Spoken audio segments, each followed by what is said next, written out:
Videos देखने के लिए सब्सक्राइब करें जनसत्ता.com, बेल आइकन दबाकर पाएं लेटेस्ट नोटिफिकेशंस। कि हमने 3 कृषि कानूनों को वापस लेने का, रिपील करने का निर्णय लिया है। उत्पादन, गुणवत्ता और दाम, ये कृषि के वो 3 पहलू हैं जिन पर किसानों की चिंता बनी हुई है। सवाल ये है, अगर सरकारें किसानों के लिए कलेजा निकाल कर रख देने का दावा करती हैं, तो देश के किसान इतने परेशान क्यों हैं?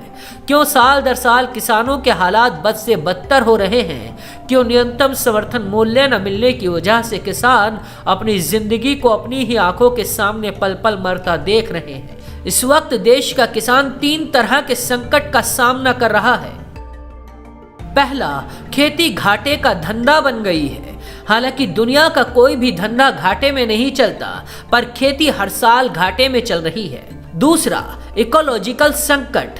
पानी जमीन के काफी नीचे पहुंच गया है, मिट्टी उपजाऊ नहीं रही और जलवायु परिवर्तन किसानों पर सीधा दबाव डाल रहा है। तीसरा, किसानों के अस्तित्व पर संकट बना है। ज्यादातर किसान किसानी करना ही नहीं चाहते। जब किसान हर साल कुदरत की मार का सामना करता हो, तो सरकार की मार झेलने की उसमें ताकत ही नहीं बचती।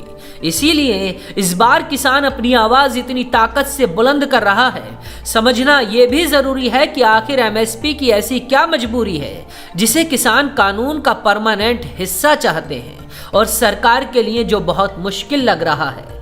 आखिर किसानों को एमएसपी क्यों चाहिए, सबसे पहले यही समझते हैं। एमएसपी के लिए किसान शुरू से ही जद्दोजहद करते आए हैं। एमएसपी किसानों के हितों की रक्षा करने वाला हथियार माना जाता है। एमएसपी रहती है तो किसान बेफिक्र रहते हैं। नए कानून आने के बाद किसानों को डर है, अगर उनकी फसल बर्बाद हो गई तो व्यापारी उसे नहीं खरीदेगा। मान लीजिए कि कल देश में मक्का या दाल का उत्पादन बहुत ज्यादा हो जाता है और बाजार में कीमतें गिर जाती हैं, तो व्यापारी कम पैसों में फसल खरीदेंगे।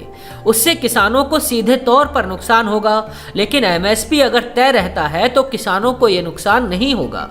एमएसपी किसानों के लिए एक सेफ जोन है, जहां किसानों को नुकसान होने का चांस ही नहीं है। किसानों की सबसे बुनियादी जरूरत यही है कि उन्हें एक निश्चित तय कीमत मिलती रहे। किसानों की जो 3 चिंताएं हैं वो भी समझिए। देखिए, अगर व्यापारी ने अच्छी क्वालिटी की फसल खरीद ली, उससे कम क्वालिटी वाली फसल किसानों के पास रह गई। अगर एमएसपी नहीं होगा तो किसानों की ये कम क्वालिटी वाली फसल औने पौने दामों में जाएगी या फिर किसान के पास ही पड़ी रहेगी।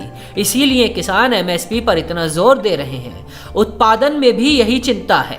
देश में 85% ऐसे किसान हैं जिनके पास 5 एकड़ से कम जमीन है। ऐसे में छोटे किसान किसी भी फसल का कम ही उत्पादन करते हैं। किसानों का कहना है, कानून लागू होने के बाद कम फसल का वाजिब दाम मिलना भी बाजार में एक चुनौती बनेगा।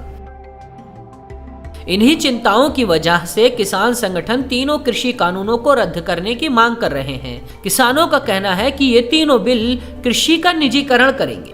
इनसे बड़े कॉरपोरेट घरानों को ज्यादा फायदा होगा।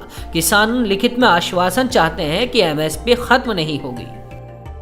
देश में कुल किसानों की तादाद करीब 11 करोड़ 87 लाख है, जबकि खेतों में मजदूरी करने वाले 14 करोड़ 43 लाख लोग हैं।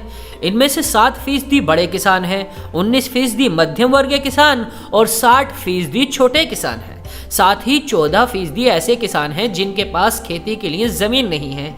यानी कायदे से छोटे और बेहद गरीब किसानों की तादाद 75% है। ये 75% वो किसान हैं जिनके पास 5 बीघा से भी कम जमीन है।